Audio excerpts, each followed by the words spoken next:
Amis internautes, salam alaikum. Veuillez vous abonner sur votre chaîne Dakar Plus et n'oubliez pas d'activer la cloche de notification. Vous aurez des informations en temps réel ici au Sénégal et à l'extérieur. dajale woo xale yu góor yu bari ñëw nga yóbbu seeni million yàlla sa jàmm jole dama ni di jox baax da nga may Adja nii laa jàkkaarloo di ko wax lu baax te yow ku fi toog wala laa wax lu baax ma soo mi meg daaw day nit ku baax di as gor bi sa bàyyi liggéey bu sell bi nga màggee yàqu ko yow doom bi nii sagoo nga da man lu baax yow bi foo jaar ñu xam ne ku baax jaar na yàlla bu la jox yow doo dem fenn bi jël ñaare foo dugg ñu ne Adja yegg na ko sa bàyyi liggéey lee sa ndey ju baax lu ñëlu da ngaa mag imposé wu léegi ñu déglu Papa Diouf Adja Sène maa ngi lay ziar. mbooloo mi ñu déglu kàddu Pape Diouf yi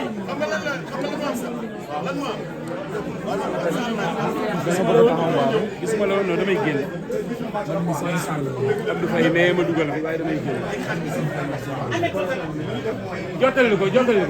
mais dina jamono waa léegi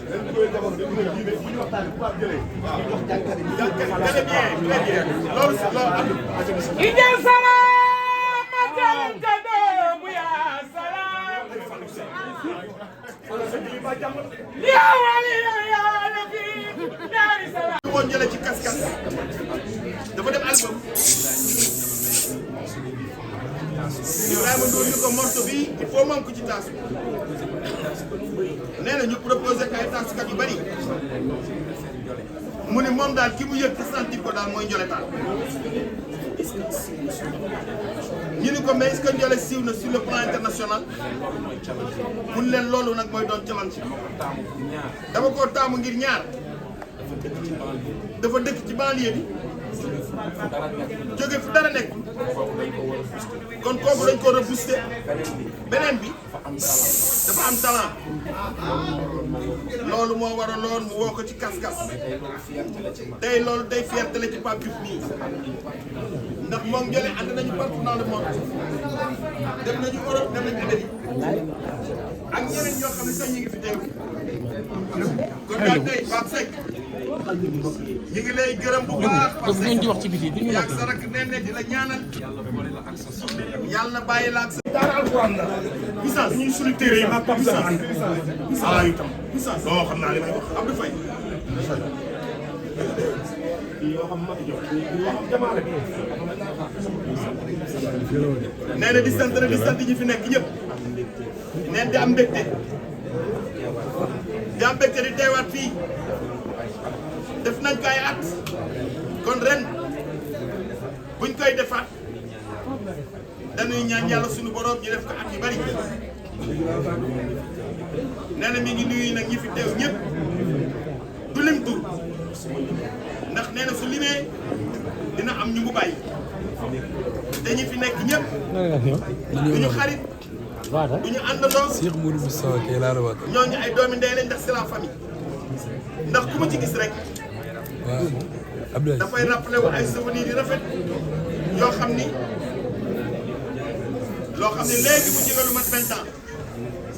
ndax ñi mu fi gis ñëpp bi muy xamante ak ñoom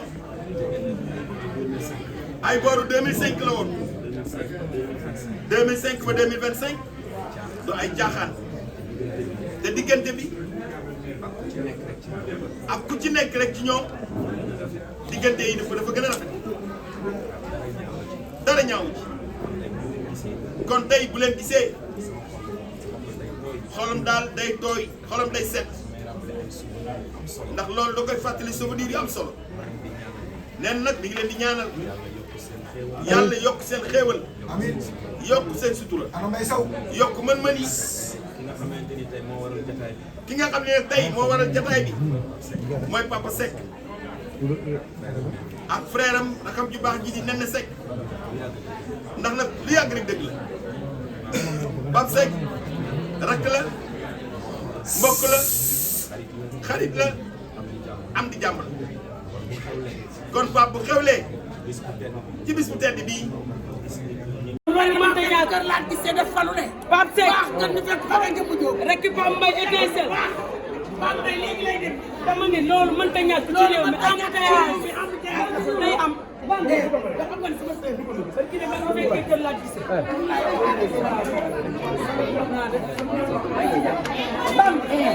Bam bi dëgg la si biir Bam sama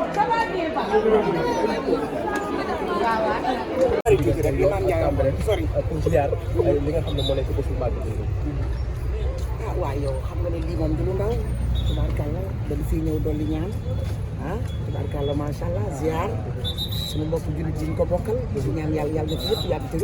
waaw loolu dañuy ñaan macha allah gis nañu artistes yi yéen ñëpp ngeen ñëw kër Papa Seck ci biir pour dooleel ko ci appel bi ndax ku wax Papa Seck xam ne moo waa Yoff yàgg na waaw Papa Seck nag moom sama frère bu baax la vraiment ay jabaram baax loolu ma yàgg ko fekk ci sama seenu càmmiñ Papa Diouf ko wax lu baax nekk nit bu baax ba tey nag mu jàpp bàyyiwul moo tax kay ma ne fu ma jaar dinaa ñëw ziar si waaw ñaanal ko bu fekk ay déwén yi déwén moom ak njabootam ci barke Seydina Muhammad loolu la woon sama gars yi loolu rek la tey wax ji du bari de arrêté leen mais gis nga sa sañte arrêté leen dama foog nii rek waaw mais tas nga yaakaar ne rouge nga def waaw njëla ci mën taas njëla ci mën sañte waaw merci beaucoup jërëjëf doy na nag waaw ñëwal waaw ñëwal léegi gunge la kër gi kay dañuy woon kër gi kay waaw ay ci war leen ba kër voilà am na ñuy ñëw waaw kay gën nga ci yoon am na ñeneen dañ leen di raw de barke Serigne Touba yéen dama leen bëgg dama leen bëgg waaw baax na ma waaw di ngeen rëy sama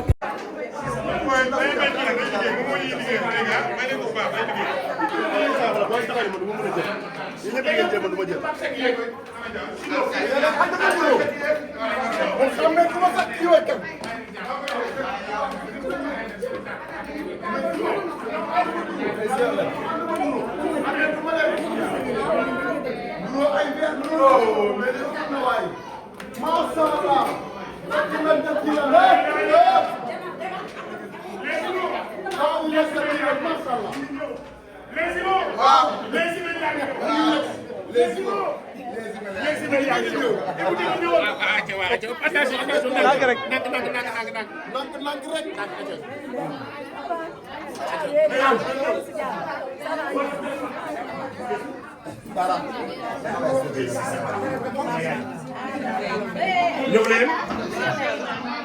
bu leen fi toog leen nii léegi nag ku ci ne influenceur bu ne day am fu mu taxaw ngay ni ma Pape Seck Touba pour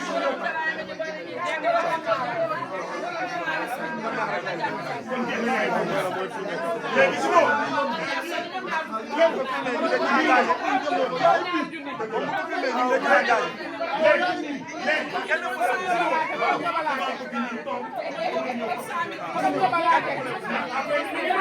Amis internautes, salam alaikum. Veuillez vous abonner sur votre chaîne Dakar Plus et n'oubliez pas d'activer la cloche de notification. Vous aurez des informations en temps réel ici au Sénégal et à l'extérieur.